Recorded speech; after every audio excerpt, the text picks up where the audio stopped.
오늘 본문의 말씀을 가지고 불안의 시대를 뛰어넘는 힘이라는 제목으로 함께 하나님의 은혜를 나누고자 합니다. 하나님께서 인류를 창조하신 이후에 수많은 세대들이 이 땅에 태어났다가 사라져 갔습니다.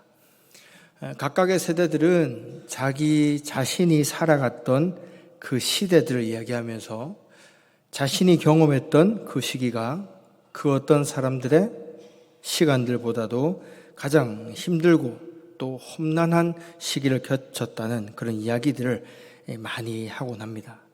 물론 시대적으로 아주 극한 상황과 고통스러운 이야기들이 또 이렇게 함께 있었던 시기들이 있었지만 사실 그 시간을 겪어보지 않고는 그들이 살아갔던 시간들이 얼마나 힘겨웠는지를 우리는 가늠하기 어렵습니다. 여러분들 또한 지금 여러분들의 머릿속에서 인생 가운데 가장 큰 영향을 끼치고 또 지금도 그와 같은 영향 가운데 살아가고 있는 여러 가지 무수한 일들이 있을 것입니다.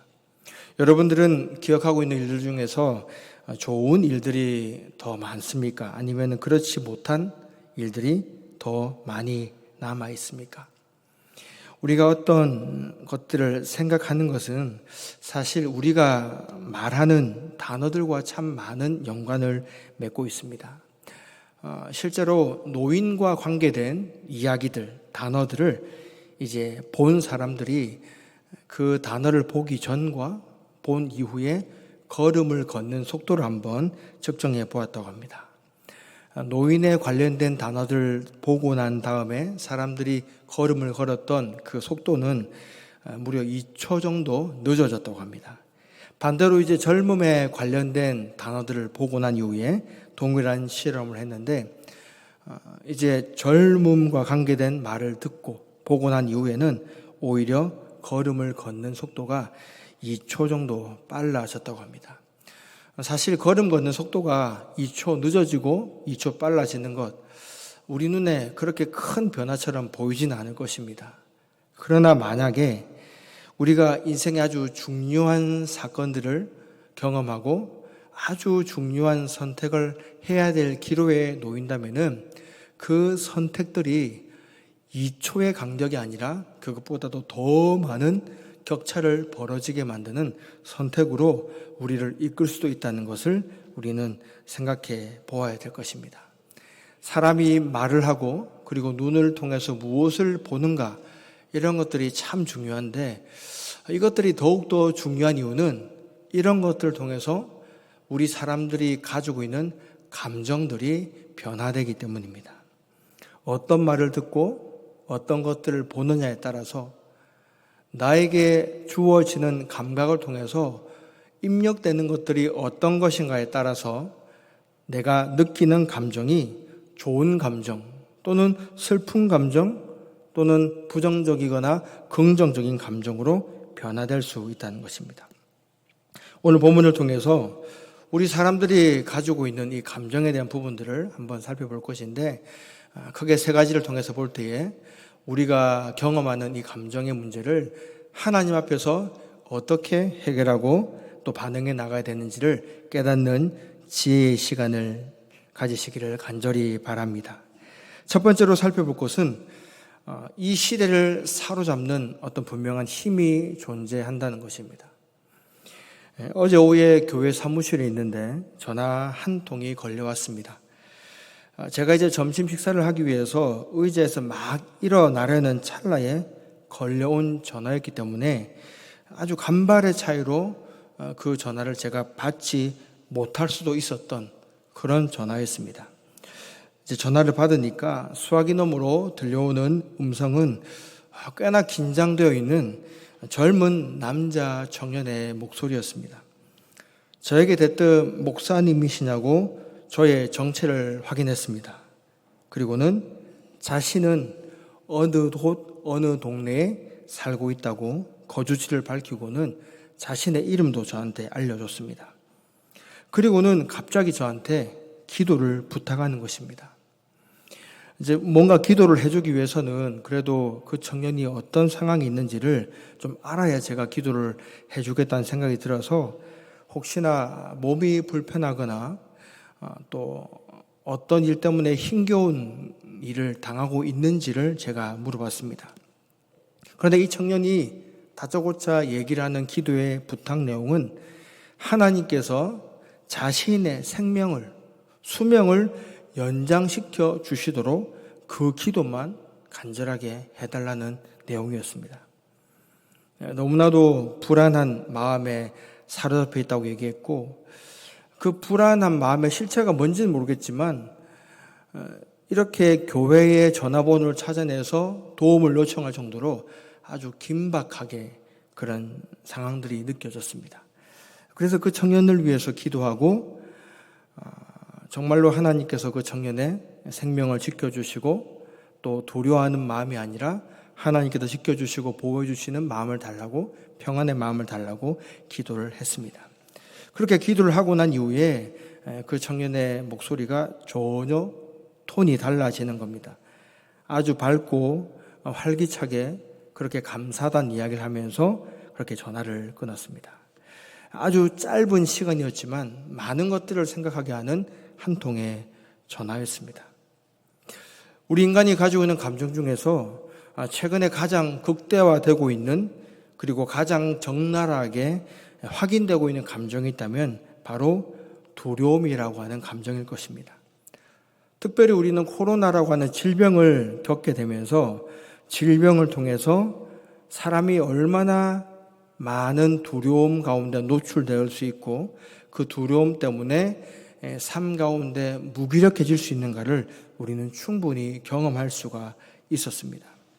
그리고 이와 같은 두려움은 궁극적으로 우리 인간이 가지고 있는 하나님과의 관계가 단절됨으로 우리에게 주어진 두려움의 그런 흔적까지도 모두 들추어내는 역할을 했습니다.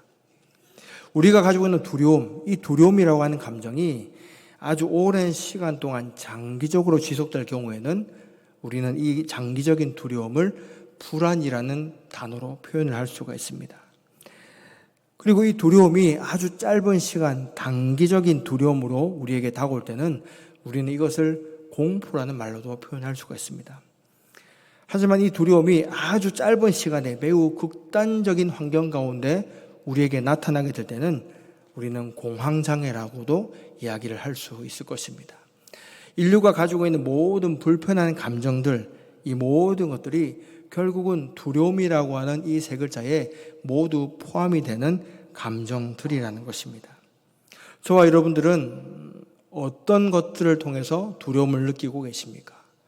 그 두려움을 느끼는 감정들을 여러분들은 어떻게 대처하고 있으십니까? 오늘 본문에서는 특별히 이 두려움에 대해서 우리가 어떻게 이해를 하고 그 두려움을 반응해야 되는지를 말씀을 통해서 보여주고 있습니다. 두 번째로 우리가 살펴볼 것은 바로 두려움 가운데는 사람을 파괴시키는 두려움이 있다는 것입니다. 제가 이제 결혼을 하고 얼마 되지 않은 신혼 때 일이었습니다. 교회에서 한 5분이나 6분 정도 되는 거리에 이제 신혼집을 얻게 되었는데 그 당시 저는 중등부를 맡고 있었습니다. 지금은 토요일 날 우리 중고등부 학생들이 학교를 가지 않지만 제가 중등부를 담당하고 있던 그때에는 놀토라는 개념이 있었습니다. 그래서 수업이 있는 토요일이 있고 학교를 가지 않는 노는 토요일이 있었는데 수업이 있는 토요일마다 중등부 선생님들과 함께 몇몇 중학교를 돌아다니면서 학교 앞 신방을 하고 있었습니다. 그렇게 열심히 신방을 하고 있는데 그 제가 사역하던 교회와 저희 신혼집이 있는 그 근처에서 매우 불미스러운 일이 발생하게 됩니다. 여러분들이 한 번쯤은 들어보셨을 것인데 김길태 사건이라고 하는 사건이 일어납니다. 이제 여중생을 납치해서 살인하는 사건이었는데 더군다나 이 사건의 피해자가 저와 당시 중등부 선생님들이 함께 신방을 갔던 그 학교의 학생이었습니다. 사실 학교로 찾아갈 때마다 골목길이 되게 으슥한 느낌이 있었고, 그리고 날이 저물게 되면은 정말 여기는 가로등이 하나라도 더 있어야 되겠다라는 생각이 드는 그런 동네였는데, 이 일이 있고 난 다음에 그 모든 시야가 좁혀지는 골목들의 주택이 다 철거가 되고 이제 시야가 확 트이게 도로가 재정비되게 되었습니다. 더 이상 학교로 들어가는 것이 불가능해졌고, 학교 앞에서는 항상 경찰관 2명이 항상 교대로 근무를 하면서 학교로 하는 중학생들을 살피고, 또 학교 앞에 찾아오는 사람들이 어디에서 온 사람들인지 신분증도 확인하고 신원조회를 하는 그런 과정들이 이제 생겨나게 되었습니다. 지금으로부터 10년도 넘는 사건이라서 그때의 생각이 사실 가물가물하긴 하지만, 지금도 저와 제 아내가 기억하고 있는 것은 사람이 느낄 수 있는 두려움이라고 하는 감정이 사람을 얼마나 옥죄할 수 있는가를 알 수 있는 사건이었습니다. 저는 항상 그때 이제 출근할 때마다 저희 아내를 집에 가두고 간다는 생각을 가지고 철저하게 문단속을 했던 기억이 납니다. 절대로 밖에 나가지 못하게 제가 그렇게 얘기했던 기억이 나는데, 이런 두려움을 느끼게 될 때에 사실 우리 사람들이 가지고 있는 두려움은 그 두려움을 느끼는 것보다도 그 두려움을 어떤 곳을 통해서 느끼고 있는가를 살펴보는 것이 매우 중요합니다. 두려움을 느낄 때 그 두려움을 주는 대상이 세상으로부터 오는 것들에 연결되어 있다면은 우리는 그 두려움을 느낄 수 있더라도 그 두려움에 결코 사로잡혀서는 안 된다는 것입니다. 왜냐하면 세상이 주는 그 두려움의 실체 속에서는 우리의 영혼이 점점 힘을 잃어버리고 피폐해지게 만드는 그런 악한 파괴적인 영향력을 가지고 있기 때문입니다. 왜 우리의 영혼이 피폐해지게 됩니까? 두려움을 느끼는 그것으로 끝을 맺어버리기 때문입니다. 성경을 보면 세상이 주는 두려움에 사로잡힌 안타까운 인생들이 있습니다. 사울왕을 보면 하나님께서 주신 이스라엘의 왕이라는 자리를 자신의 것으로 생각하기 시작하면서 두려움에 사로잡히게 됩니다. 왕위가 내 것이라고 그렇게 생각하는 순간 사울의 모든 생각들은 누가 자신의 자리를 빼앗지는 않을지, 절대로 내가 다른 사람에게 빼앗기지 않으리라는 그런 마음을 가지고 빼앗기게 될 것에 대한 두려움 가운데 그의 인생을 허비하게 되었다는 것입니다. 이스라엘의 사사로 40년을 지냈던 삼손은 어떠했습니까? 나시린으로서 본분을 망각해버리고 자신의 머리카락이 잘려져 나가는 수모를 당한 후에는 하루하루를 두려움 속에서 인생을 살아가야만 했습니다. 사울왕과 삼손, 그들의 출발과 시작은 하나님께서 세워주시고 하나님께서 함께 이끌어 주시는 인생으로 시작을 했지만, 그들의 인생을 살아가면서 하나님이 아니라 세상을 향해서 두려움을 느끼게 되었고, 그 두려움의 마지막은 결국은 그들의 모든 것들이 황폐해지게 되는 방향으로 흘러가게 되었다는 것입니다. 저와 여러분들이 느끼고 있는 두려움은 어디로부터 오는 두려움입니까? 혹시나 사람을 통해서 두려워하고 세상을 통해서 두려워하고 또 내가 누군가에게 거절을 당하고 누군가에게 인정받지 못하는 것들을 통해서 두려워하고 있다 한다면 그 두려움 가운데 우리가 오래 머물러 있지 않도록 우리는 말씀 가운데 깨어 있어야 될 것입니다. 그리고 우리가 두려워할 대상은 결코 이 세상에 있지 않다는 것을 마음속으로 반드시 기억해야 될 것입니다. 세 번째로 살펴볼 것은 사람을 살려내는 두려움이 있다는 것입니다. 사람을 살려내는 두려움은 다른 말로 거룩한 두려움이라고도 할 수 있습니다. 이 거룩한 두려움은 두려움을 가지게 되는 대상이 바로 세상이 아니라 하나님이기 때문입니다. 우리가 육체를 입고 살아가면서 느끼게 되는, 경험하는 이 두려움은 사람을 파괴시키는 두려움도 경험하게 되지만, 하나님 앞에서 우리가 두려움을 겪게 된다면 그 두려움은 우리의 영혼을 살려내는 힘이 있다는 것입니다. 오늘 7절을 보면은 여호와를 경외하는 것이 지식의 근본이거늘이라고 얘기하는데, 여기서 사용하고 있는 경외라는 단어를 NIV 성경에서는 fear이라는 단어를 사용하고 있습니다. 바로 두려움을 하나님을 향해서 가지는 것이 지식의 가장 근본, 기초라고 얘기를 하는 것입니다. 그러면서 비교하는 대상으로 어떤 사람을 이야기하고 있습니까? 반면에 미련한 자는 지혜와 훈계를 멸시한다고 이야기를 합니다. 여기서 미련한 자가 어떤 자들이겠습니까? 여호와를 두려워하지 않는 자들이라고 우리는 이해할 수 있습니다. 하나님에 대해서 결코 두려워하는 마음이 없는 사람들은 하나님의 말씀을 통해서 얻을 수 있는 지혜와 그 어떤 혜택을 전혀 누리지 못한다는 것입니다. 오늘 본문을 통해서 살펴보면은 하나님께서 우리들에게 주신 여러 가지 감정 가운데서 결코 우리가 잊어서는 안 될 감정이 있는데, 그것은 바로 여호와 하나님을 두려워하는 감정입니다. 마치 하나님께서 우리를 향해서 우리가 저지른 죄악들을 벌하시기 때문에 두려워서 벌벌 떠는 그런 모습들을 여러분들이 생각하기 쉬울 것입니다. 그러나 성경을 찾아보면은 많은 부분에서 우리가 하나님 앞에서 어떻게 두려운 감정을 드러내고 느끼고 있어야 되는지를 명확하게 보여주고 있습니다. 사도 바울은 빌립보서 2장 12절을 통해서 이와 같은 말을 합니다.